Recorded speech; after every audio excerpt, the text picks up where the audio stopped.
وبه نستعين أما بعد فأعوذ بالله من الشيطان الرجيم بسم الله الرحمن الرحيم إن هذا القرآن يهدي للتي هي أقوم وقال النبي صلى الله عليه وسلم خيركم من تعلم القرآن وعلمه أو كما قال عليه الصلاة والسلام ابھی میں طفل مکتب ہوں نواعظ ہوں نہ فرزانہ ابھی میں طفل مکتب ہوں نواعظ ہوں نہ فرزانہ صدائے دل میں گونجی ہے سنا دوں حق کا پروانہ مسند حکمیت پر جلوہ افروز حکم صاحبان اور رفقائے بزم آج یہ جو پروگرام منعقد ہوا ہے ان مبارک طلباء کی وجہ سے ہوا جنہوں نے ایک عظیم شان نعمت حاصل کی ہے یہ وہ طلباء ہیں جن کے دماغ کو اللہ تبارک و تعالی نے قرآن کے لیے منتخب فرمایا جن کے دل پر اللہ نے اپنی کتاب کا نقشہ بٹھایا جن کی زبان پر حق تعالی شانہ نے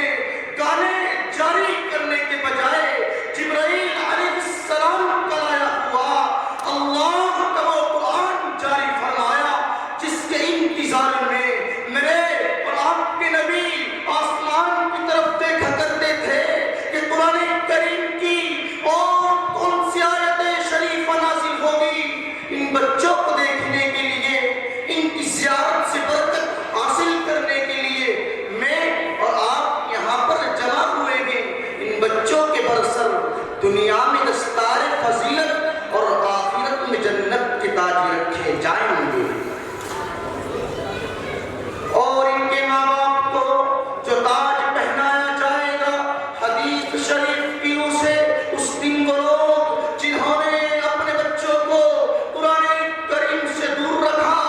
روئیں گے اپنے ہاتھ کاٹیں گے وَلَا تَحِنَ مَنَاس وقت گزر چکا ہوگا جب حافظ قرآن کے والدین کو تاج پہنایا جا رہا ہوگا اور اس کا ایک موتی سورج سے بھی زیادہ چمک رہا ہوگا تو لوگ کہیں گے کاش ہم بھی اپنے بچوں کو اسی طرح پڑھنے کے لیے بھیج دیا کرتے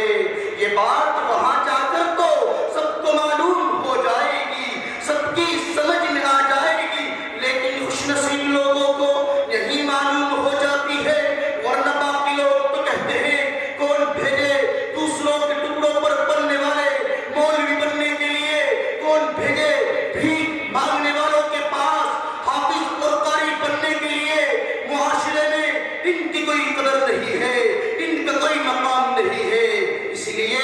اپنے بچوں کو بچپن سے ہی قرآن کریم سے دور رکھو بچپن سے ہی انہیں انگریز کا لباس پہناؤ بچپن سے ہی انہیں دنیا پرست بناؤ تاکہ پوری زندگی کمانے اور کھانے میں گزر جائے لیکن جب ہزاروں کروڑوں سال کی زندگی شروع ہو تو خالی ہاتھ بیٹھا ہو کہ میرے پاس تو کچھ بھی نہیں ہے حضرات ترس آتا ہے ان نوجوانوں پر جنہیں قرآن کریم پڑھنا نہیں آتا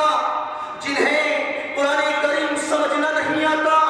جنہیں قرآن کریم سے رغبت نہیں جو بیچارے رب کی اس کتاب سے محروم ہیں کتنے لاڈ سے بھیجی تھی رب نے کیسی مارے کھا تھا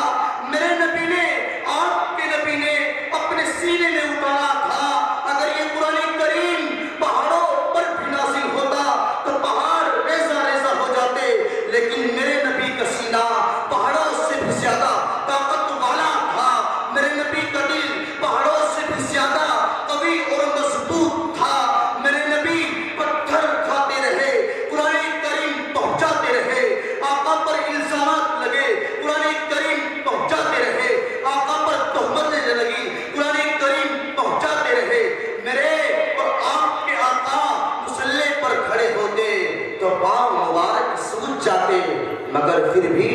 قرآن کریم پہنچانا پر نہیں ہوا۔ حضرات، میرے آپ کے آقا قرآن کریم دے کر کے چلے گئے۔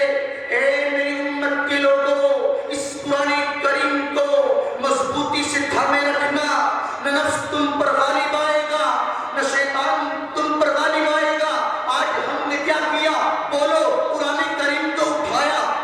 پیچھے پھینک دیا، سر کے اوپر سے پھینک دیا، قرآن کریم کو اپنے دلوں سے نکال دیا، قرآن کریم کو رسوا کر دیا۔ اب وہی قیامت کا دن ہوگا، میرے اور آپ کے آقا کھڑے ہوں گے، ہم مجرموں کی طرح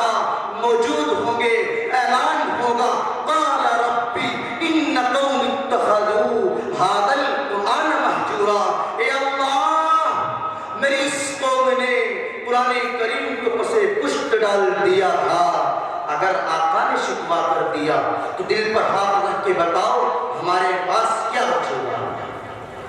حضرات، دعا کرتے ہیں اللہ تبارک و تعالی